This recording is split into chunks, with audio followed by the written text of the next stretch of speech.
Constitution. We take the line from the right. Now let's think up another right. How about the right to work? Contract your labor and your skill and your time of life as you see fit. Now, your right to work is protected by the Constitution under the First Amendment. Again, you have a right to work and contract your labor and your skill and your time of life as you see fit. I get hauled into court before the chief judge of this big court here in Oakland County.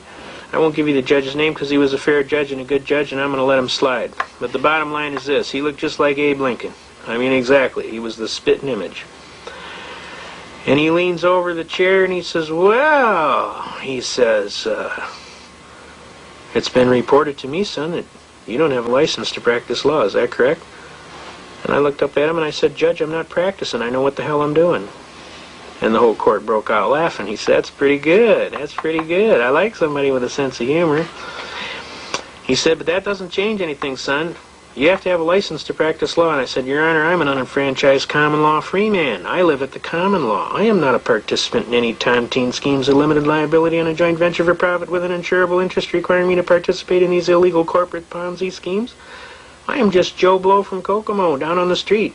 I just live at the common law. And I have a right to work and contract my labor, my skill, and my time of life as I see fit, not as some third-party arbitrary and capricious bar association sees fit. And they had loaded the court with all these attorneys, and they was, oh, you hear that guy?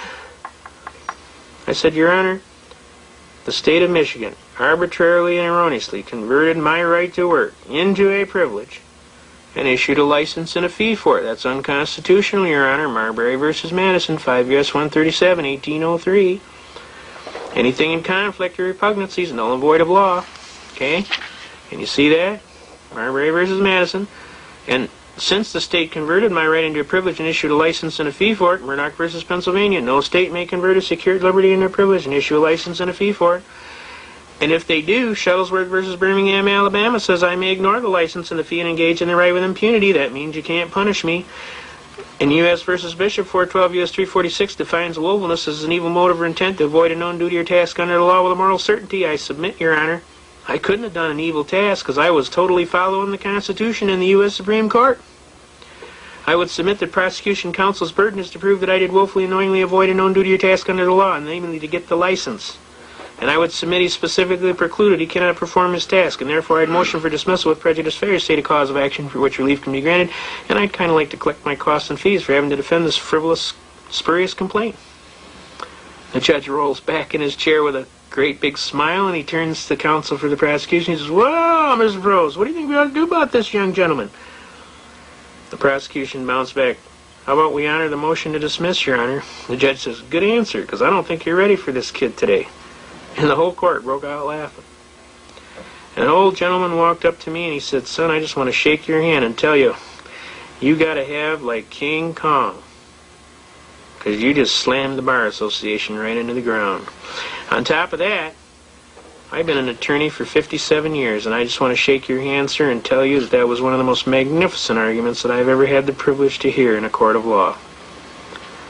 Now, he was an honest attorney, and he realized what kind of a chain was around his ankle with this Bar Association. And these lawyers, they resent that. They really do. They're people just like you. They don't like to have any chains on them. But they hadn't had anybody quite show them how to get those chains off.